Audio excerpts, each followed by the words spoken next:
We're going back to 1962 when the San Francisco Warriors faced the New York Knicks.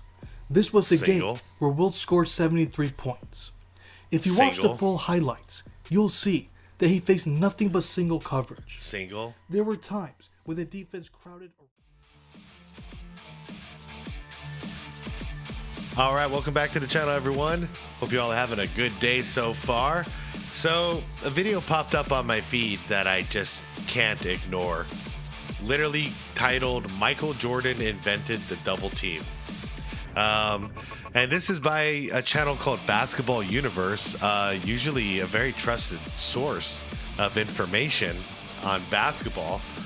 So, I'm going to watch it with you guys. My initial reaction to this is, I don't think it's true. I believe players like Bird probably got double teamed. I don't know 100%, but I feel like they were. But when it comes to MJ, yeah, I've never seen a triple team quite like I would see it happen to Jordan, and definitely didn't see that before Jordan. Can't say I saw like Wilt play, so I don't know if they were like doubling him. But anyways, it's all speculation at this point. I'm curious what this video has to say. Do I believe that the double team was created for Jordan? No. But I believe that there were certain ways the double team was implemented that might have been specifically for Jordan, and how they would use that to bait him in the lane and then trap him in the lane. So it's much more than a double team at that point. It's more like an entire team guarding one player. But anyways, let's check this out. I'm going to link the original video from Basketball Universe down below in the description. If you want to check out the channel, go right ahead. Everybody else, please leave this video a like. And let's see what this is all about. You read that right. Teams were not double teaming until Michael Jordan stepped on the court. But that can't be true. Surely teams did this to stop some of the dominant players of the past. This is just the ultimate example of glazing. I assure you, you are not a victim of clickbait. It's the truth, and I have the receipts to prove it. Oh, the whole basis of this video. I thought he was just like throwing it out the window. I thought it was a joke. All right, let's do it, Basketball Universe. What you got for us? Is from a random quote that I stumbled upon from 2001. According to the Globe and Mail, a Canadian newspaper, they spoke to Stan Albeck. During this time, he was an assistant coach for the Toronto Raptors. Yeah, he used to coach the Bulls, right? He was also someone who had been around basketball since the 60s. He even coached the 1986 Chicago Bulls. Yeah. This is an important detail. This is what he mentioned when talking about the way teams were defending their star player, Vince Carter. Quote, teams didn't double team like they do now. It started really with Jordan. End of quote. Remember, Stan Albeck was there when Michael completely tore the Celtics apart in a historic playoff game. He saw how teams adjusted their defensive schemes to stop him and other dominant scorers. He saw how defenses covered star players throughout the 70s, and there was a big difference. But we're not just going to take his word for it. There are plenty of games out there from the 60s and 70s that we can watch to see if what he said is true. There's no question that the most dominant player of the pre-merger was Wilt Chamberlain. Yes, sir. Let's start right there. We're talking about a player that averaged over 50 points per game in the 1961-62 season. Surely, teams would double, triple, or even quadruple team this dude just to stop. That's kind of how I always thought it went down, at least. When a guy is scoring 50 points on you a game, like, you throw everybody you can at him. But maybe I was wrong. Let's take a closer look. We're going back to 1962 when the San Francisco Warriors faced the New York Knicks. This was the game where Wilt scored 73 points. If you watch the full highlights, you'll see that he faced nothing but single coverage. There were times when the defense crowded around him. Yeah, they are crowding There were times they would try to strip the ball. Yeah, it looks like there's always a guy ready to come in and help, but it's not an actual double team. As he would make his move. But as far as a true double team, where the purpose is to guard him, where there are multiple hands on his face to contest his shot or to prevent him from taking a shot, I didn't see any. This made zero sense to me, especially when you consider the context. The Knicks did not have the personnel to guard him straight up. No one was even close to his size who could do a good job of guarding him man to man. I'm sorry. This poor guy right here. Even close to his size who could do a good job of guarding him man to man. Then we have the teammates of Wilt. Did you know that the Warriors finished the season with a 31-49 record? That's how bad this team was. Damn.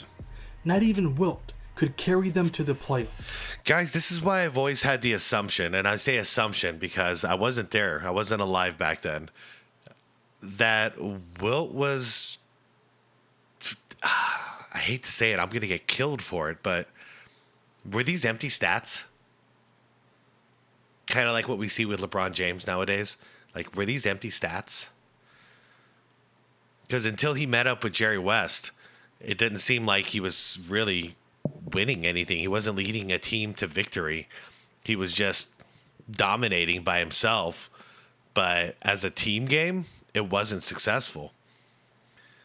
Lakers are right there with the Celtics. The Nationals.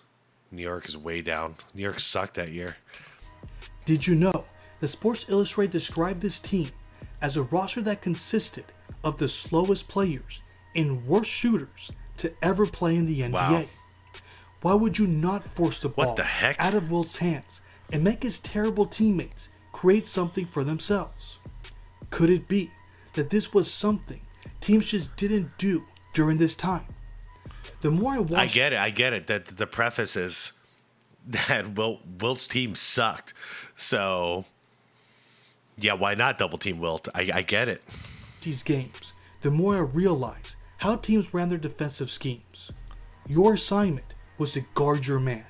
You don't leave him for nothing. Okay. And I mean nothing.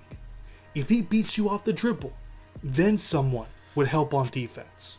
That even applies to perimeter players. Take, for example, Jerry West. We all remember what he did in Game 7 of the 1969 Finals. He torched the Boston Celtics with 42 points, a team that is known for their defense. As you watch the highlights, I saw one possession where he made a shot over two defenders. That was the only exception. Yeah. In the rest of the plays, it was man-to-man defense. As we transition to the 70s, we saw the same thing. Let's take a look at Pete Maravich in his 68-point game. Watch the highlights and try to notice how many times he saw double coverage. That was a fake There was double. one, and in this play, it seemed like he intentionally wanted to hit a shot over two people. Yeah, he did. He did. And in this play... Yeah, he's going to go right in there. It seemed like he intentionally... Boom. Huh. Man, this is a weird video. But I mean, I'm not weird in a bad way. I mean, I'm kind of surprised. Wanted to hit a shot over two people. That's just some of the crazy things Pistol Pete used to do. Yeah. But other than that, it was man-to-man coverage like, what the hell? Every single time. They weren't guarding him like they do to Steph Curry. Yeah. Where they guard him the full length of the court just to get the ball out of his hands. The Knicks just let him cook all game long. But let's go back to Stan Albeck. I'm sorry. My basketball brain. Curry. Where they guard him the full length of the court. All right, so we got 3 guys on him. Just to get the... All right, you're going to rotate back out. You got this guy to cover. You got to get Draymond, right? The ball out of his hand. Okay, that's an interesting rotation. All 3 rotated off of Steph. Am I wrong? Did you guys just leave Steph open? 1, 2, 3. This is Steph Curry. Where they guard him the full length of the court. Just can't not. Okay, 1 is leaving. To get the ball. 2 is leaving. 3 is leaving. Y'all just left Steph open? His hands. What kind of defensive scheme is this? And what are you doing? What are you doing? Who are you calling out to? Draymond's about to penetrate. Face up. Oy. He just goes right by. I'm sorry. That was terrible. That was terrible. The Knicks just let him cook all game long. But let's go back to Stan Albeck. If you look at his coaching resume, you see that he was able to coach some legendary players. That includes Kareem Abdul-Jabbar and George Gervin. Nice. Those are 2 of the greatest scorers to ever live. Wouldn't you think he would at least give them an honorable mention when he said that Michael Jordan forced teams to start double teaming. He didn't mention them for a reason. However, it's fair to say as we transition to the post-merger, teams would crowd players much more effectively. A lot of that had to do with the lack of spacing on the floor since the three-point line didn't exist. But there was a resemblance to the modern game. And yes, there was the occasional double team. But for the most part, teams were applying the same defensive principles that we saw from the 60s. Guard your man and only help when it is absolutely necessary. Yeah, it's more like just weak side help. It's not actual double teams. That's a very different thing. Weak side help is, I mean, we see it all the time. Anytime someone drives to the lane, weak side help is supposed to come over. But that's not a double team. That's just help. True double team means there's two bodies on you. Do not confuse help defense with double team. Yeah, for sure. That's not to say that they weren't playing good defense during this time. Ouch. We see a lot of effort. They took their defensive assignments seriously. There was pride in guarding your man one-on-one. I mean, to be fair, I started hooping in the 80s, and the idea of double teaming, in youth leagues was not a thing at all. It was like, stay on your guy, stick to him no matter what. And I actually really enjoyed that because I was, I looked up to Scottie Pippen at that time defensively. So I would take pride in locking down my dude. And I didn't have to help off the weak side very much. But yeah, no, we never double teamed anybody. I don't think I ever got double teamed in an actual organized game back then when I was young. That didn't come until later. But by then, Jordan had already blown the lid off of the NBA. But once you start dealing with the upper echelon of scorers, the defenders start looking more and more helpless. That's what we notice in the greatest scoring game in playoff history. Yeah. They were the number one rated defense. Ooh, okay. I mean, no, never mind. Let's keep going. In the league. But Michael picked them apart so easily. If he was able to do that against them, then the rest of the team were in big trouble. They're starting out with single coverage, these plays. So the Celtics made an important adjustment in Game 3. Yeah. They doubled Michael time and time again. Once he passed half court, double team. He saw two defenders every time. It's no surprise that he was held to 19 points on 8 of 18 shooting that game. Wow. Yeah, 'cause no one's ever seen anything like this. So that's when it actually started? The only way to explain why he went from 49 points to 63 points to 19 points was he still shot 44%. Is your assist numbers up that game? Assist numbers are up to 9 that game because he had to give the ball up a lot. Turnovers, I believe it. Yeah, MJ never got high turnover numbers like this. Man. But yeah, the team didn't know what the hell was happening. And MJ wasn't used to this either. So that would shock the team. They were scared Jordan was going to beat him by himself. And this was the way to prevent that. Wow. Basketball universe, are you telling me this is when it all started? This is where the double team started? 1986?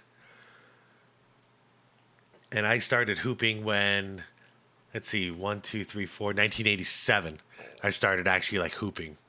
Celtics' constant double team.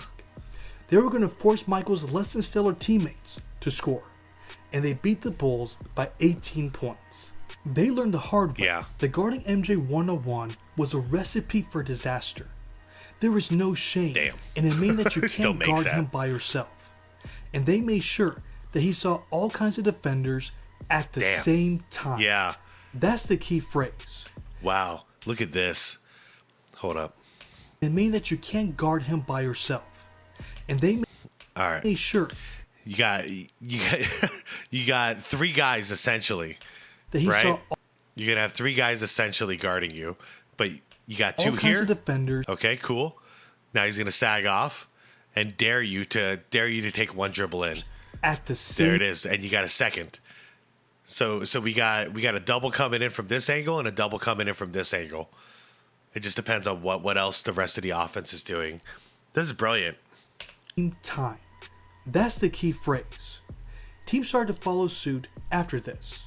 Other teams took a more aggressive approach when facing the Bulls. Yeah. But for the most part, they ditched the old basketball principles and started using common sense to stop great scorers like Jordan.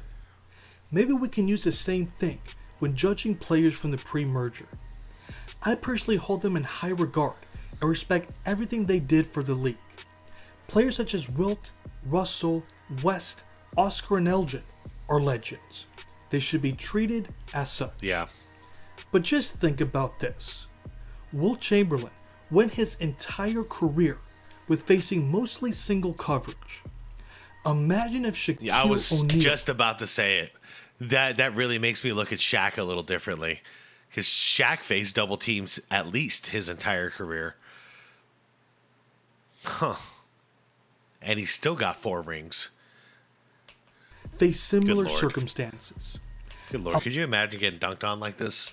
Imagine if Shaquille O'Neal faced similar circumstances. Imagine what Hakeem Olajuwon would do if teams discouraged their players to double team him. Oh, yeah, for sure. That's why I cringe when I hear people say that Wilt would average 50 points in today's game. In fact, it's way more accurate to say that Michael Jordan would have averaged 60 points in the 60s. I can name 50 reasons why Wilt will never record those numbers now. But we'll stick to the subject at hand. Wilt would face much more sophisticated defensive schemes to prevent him from even touching the ball. Once he had it, teams now would be much more willing to throw the whole team at him if necessary. There are more preventive measures now for a player to score that many points than the 60s. We can all agree to that. Why they didn't think to do this during his prime, I honestly don't know. I couldn't find that answer. Maybe someone who knows the history of the league can let us know in the comments. I am surprised. Like, was it illegal? Sorry, that was bright. And it's bright again. Like, was it illegal back then? Was there something in the rules that made it so you can't leave your man? I'm genuinely curious as well. Like, I don't know the answer to this, but yeah, if you got a guy like Wilt who's racking up 80, 90, going for 100 points that night, how can you not throw a second body at him if you're allowed to? How do you not try to stop that dude? Playoff game against arguably the greatest team for the league to start defending differently. That only adds to the legacy of the 63-point game. But now it's your turn to weigh in. Do you think Stan Albeck was right about his assessment? When do you remember teams starting to use double teaming in their defensive attack? Let me know in the comments. Thanks for watching. I mean, my assumption was it would have happened to Wilt, and then it would have happened to Kareem, and then it would have happened to Bird before Jordan. That was my assumption, but it looks like my assumption is off. I don't even know what to say about this video. I mean, great video, universe. I'm kind of in shock right now, because it's looking like MJ might have been the first dude who ever got truly double teamed and did triple team.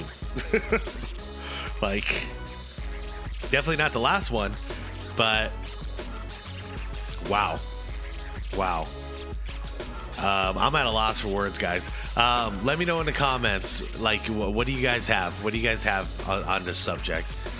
Do you guys recall Bird getting a double team? Do you recall, and I'm not talking about weak side help, I'm talking about a true double team. 2 guys on you, dedicated to you.